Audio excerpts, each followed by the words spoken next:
family. Hello, and welcome to another episode of Where is Neva? Where are you? Today we are going to talk about how I got stopped by the police in Ghana not once, but twice. Yo, family, I got stopped by the police in Ghana not once, but twice. And it was one of the most scariest experiences. It was terrifying. But it was eye-opening. It was very eye-opening. Where is Neva? Where is Neva? Where is Neva?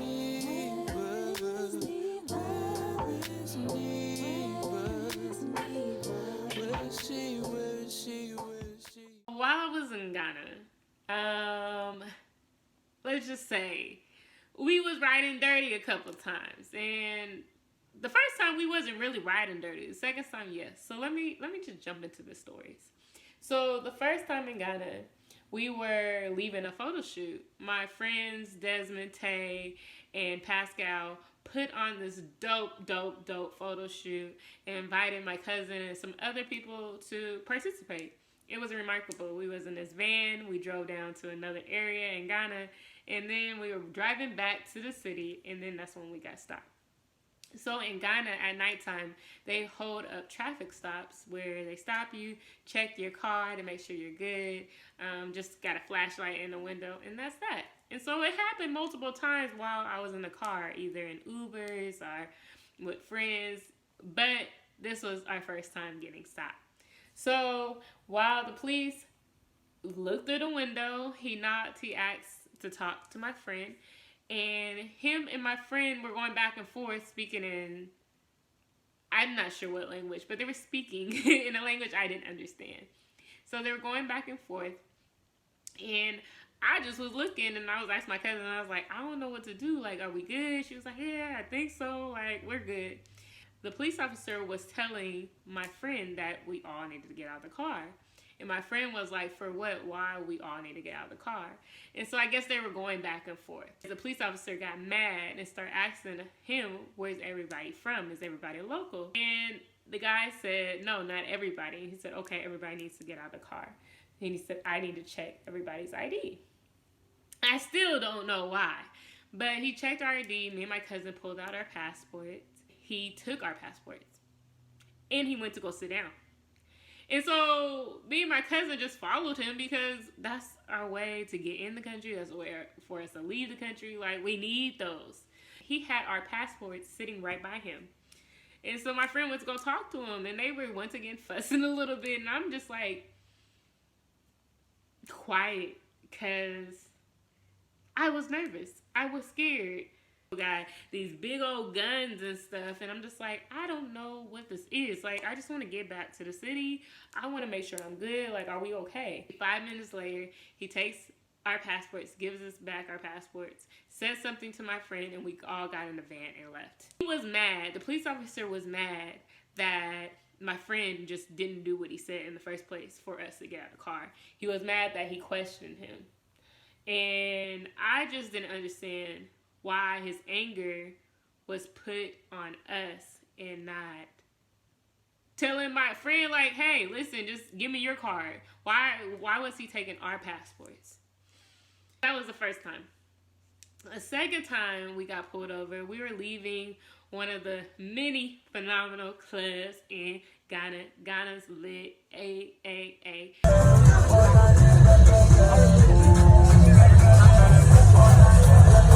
The car my friend was driving only had a certain amount of seats, and we had one extra person. So one person decided to get in the trunk. But the trunk wasn't like a closed trunk. The trunk was like there was breathing room, right? And so while we were driving back from the club, the police officer in this big old, like, what would you call it, Hummer or something? These big old cars, military cars, looking in our car with a light. And so they signaled us to pull over. So we pulled over, and I was like, oh my gosh. And my cousin is looking like, oh my gosh. And my friend was like, oh my gosh. And I'm like, I'm just like, I'm tired of getting pulled over by the police. I don't know what to say or do.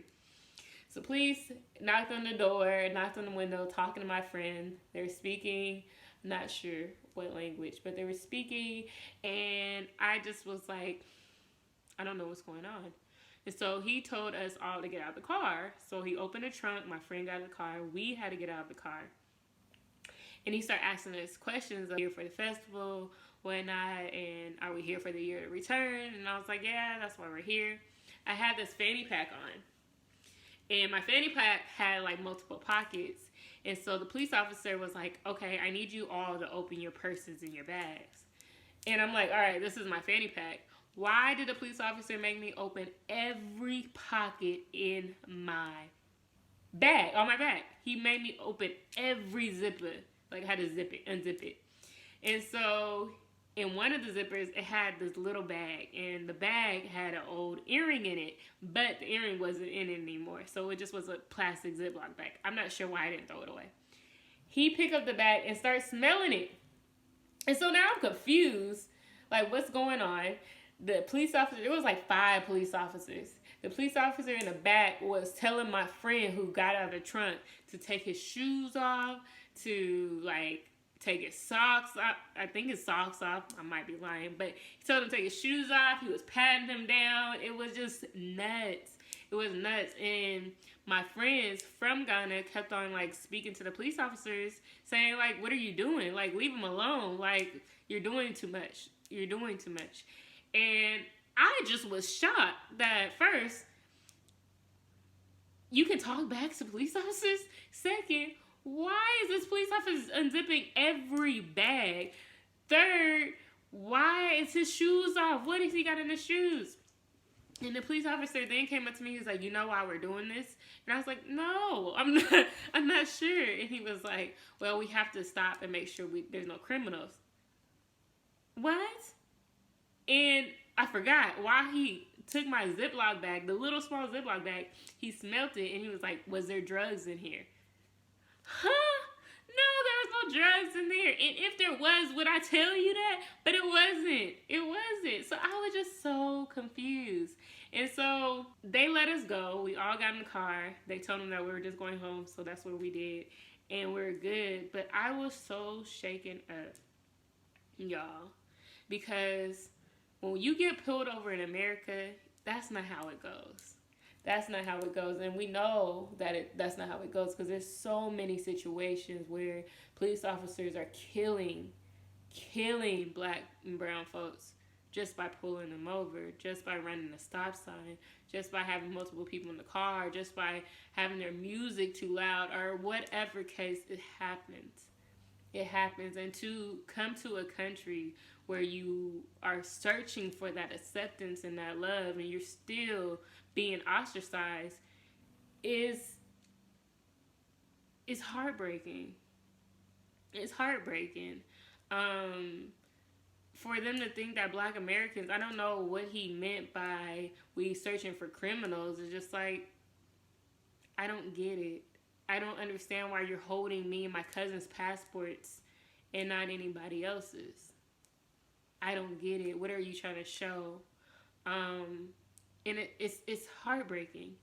It's heartbreaking, and it shows you that power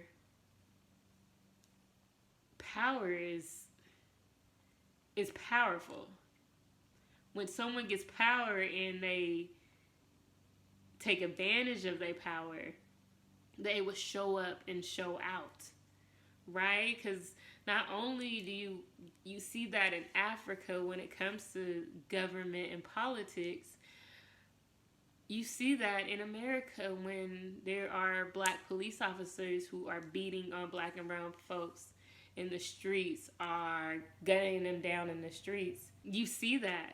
You see that. So it's really, really disheartening. And then when you look into power, you look into money. Like, money and power hold so much control over not only the continent of Africa, but the world. And what's so crazy is that we have both. Y'all hear me? We have both. We have power and we have money. Yes, we may not have the same amount of power of those who are in the government, or the same amount of money that are those in the government, are those in higher places. But us together, we have both. And we have a lot of it. And to stop this corruption is for us to have these conversations. I still have PTSD because of those situations, understanding that my black and brown sisters in America get gunned and killed down every single day by police officers, and going to a country where I'm searching for a love or some history, I'm still being targeted in a way. Why did he hold my passports? Why was he sniffing my bags? Why did he have that conversation with me about criminals if it could just been a quick search? Hey, y'all, here's a ticket. Do not ride in the back seat. Do not ride in the trunk. You are in a position as a police officer not for your ego to be stroked. So those situations were tear-jerking, okay? But my question to you all is, what can we do? What should we do? And what I believe we should do is see the power within us. Because when we see the power within us and see how powerful we are, then we can take control. And the power invested in us from our ancestors is so incredible. It's so remarkable. Corrupt politicians have power and money, and collectively together we have both. We have both. But we have to be open to listening to each other. We have to be open to sharing stories. We have to be transparent. We have to heal and go through our healing journey individually so we can do it together collectively. This is bigger than all of us. We have to be strategic about this, and we have to heal within ourselves. And as we heal, we will find our purpose. As we really dig deep, we will find our purpose.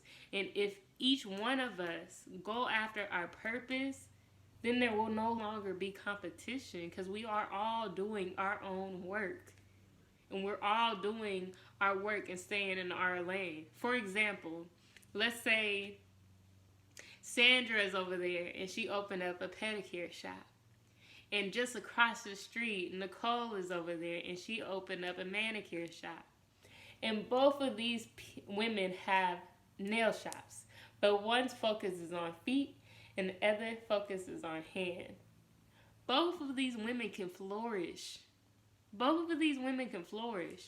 Because not only are they staying in their own lane, they're communicating and understanding where they both see fit.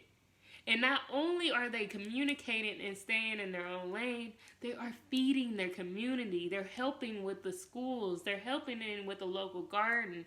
Listen, we are so freaking powerful when we tap in within self and go through those traumatic experiences again and flush through them and talk to them and nurture them and love them. It is a hard thing to do, but it's needed. We are so powerful. And as we do that, as we continue to work and build our businesses and stay in our own lane, we are building our finances and we're keeping that black dollar alive, and we're recycling it in the community, and we're helping not only with the schools but the gardens, in the after care centers, the daycares. And Auntie Sue that's having a hard time, we got money for her because she needs it and deserves it, because we understand that this is not for me, this is for us. Our power is in us collectively once we really see our power within self and watch that money continue to flow.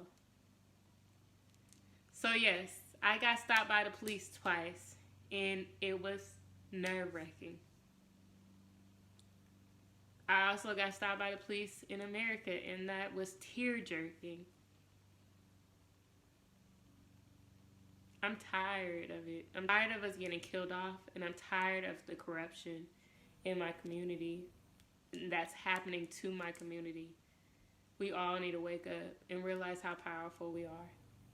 I love you, family. I'm sending you love, light, and reassurance and happiness always. Kisses, family. Bye. Where is Neva?